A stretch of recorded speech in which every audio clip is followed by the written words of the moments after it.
Hey everybody. Hope everybody's having a good week. Take these out. Mouth guard. Wearing it at night because I found out a few weeks ago? No, months ago. Oh, you grind your teeth, the dentist said. It's a whole nother story, but just one of the few things I have to deal with. So, it's very thin. Not thick because I feel like I start choking if it's thicker. Anyway, just got done listening to the That's Life podcast with Vince, and a lot of it speaks to me. I just finally met him this weekend at the convention in Jersey he was talking about, and I got there maybe about an hour late, so kind of kicking myself for not being there an hour earlier, but I was up all night, and it's another reason why I struggled getting another job recently, but I was up all night, so I got there late. I got there, I walked around the whole room, and sure enough, he was, if I had just made a left, I would have met him, but I walked around the whole room, and I walked up, and I'm thinking, what should I say? A good opening line would have been, so what do you think, 150 pounds, or lighter, heavier? What do you think, Uncle Vince? And I didn't say anything. I was kind of nervous. Don't know why. Social anxiety kind of went out the window a long time ago when you start worrying about bigger things. But he's a big dude, too. That's another thing. DDP, when I met him. But anyway, he started laughing like, look at this guy, and then he gave me a hug. And he pulled me aside, and we talked for like 15, 20 minutes about important stuff. Life. Because he sees my stuff on Twitter. And, you know, the depressed posts I put. I don't mean to depress people. Unfortunately, it's my situation, but it's my gimmick, too. It's Broken Stinger, not just Stinger. Not that guy. Broken Stinger. And, so it was nice of him to do that. He didn't have to do that. And, Shane Douglas came and joined us, and it's always nice talking to him. He's, in another video, I said he kind of goes on and on about stuff, because I feel bad, because he's a nice guy. And he explained he was through a lot, and he'll sit and educate you and talk to you for as long as you want, so... there's a couple things I forgot to tell him. You know, maybe I could tell him on here.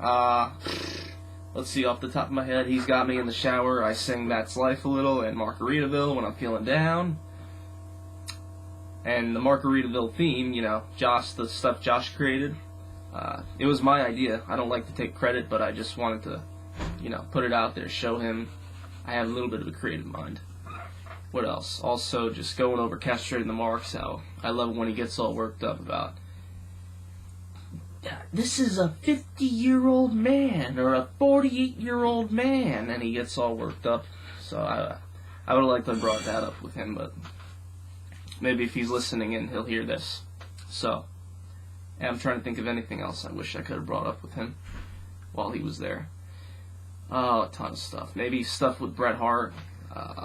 He mentioned, we brought up Bret Hart real quick, how he doesn't like Bischoff, and I just wanted to say, you know, Bret, he spouts a lot of negativity, as I've been saying in the last episode, and, you know, some of it justified, but he's kind of dwelling on the negative, it seems like. I could be wrong, and, you know, I'm not a religious guy, but I think a scientific approach would be law of attraction, and if you're focusing a lot on what you don't like, you're going to create more of what you don't like. And vice versa. If you focus on what you do like, you're going to create more of what you do like. So, just some food for thought. I don't know how it works. My life's kind of a train wreck. My mind's all over the place, so maybe that's why my life's all over the place. Who knows? But, yeah, if you want to look into that, if you're not religious, look up law of attraction. And that was just more of what Vince was talking about today, with what's in your sandbox, and what are you focusing on. And, you know, he's talking about the people at this convention. You know, I went because I wanted to meet him, and, you know, it was cool meeting some other wrestlers. Scott Steiner was kind of a dick. Just long story short, but not a mean dick, you know, it was kind of like, he was there to make money, you know. There to make money, it's his job, and, you know, I said something to him like, oh, what you said about Triple H was cool, and he gave me, like, a kind of a smart-ass answer. So, Road Warrior Animal was cool, and Rosemary. I met them. And she's actually not wearing, Rosemary from TNA, she's not wearing the full face paint anymore. She's got like half up her nose, like half of her face covered from her nose down.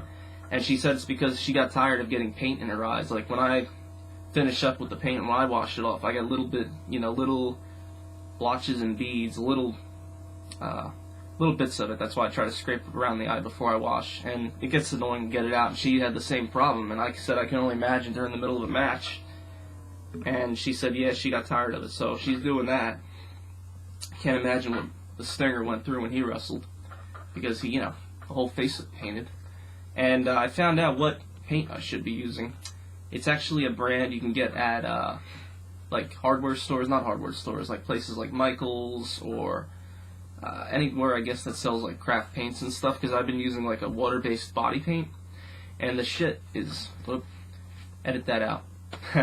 The stuff is a pain in the butt to scrub off sometimes, or not sometimes, it is, and this stuff chips right off. Like that's what Road Warrior Hawk told me. Was it Animal or Hawk? No, Animal, excuse me. Hawk passed away. Apologies.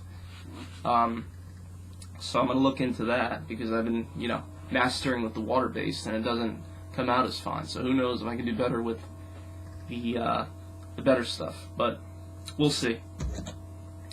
I'm out guard again. See if I can talk like this. I'll be heard. Lieutenant Dan. Man. Ugh. More on that later. Whew.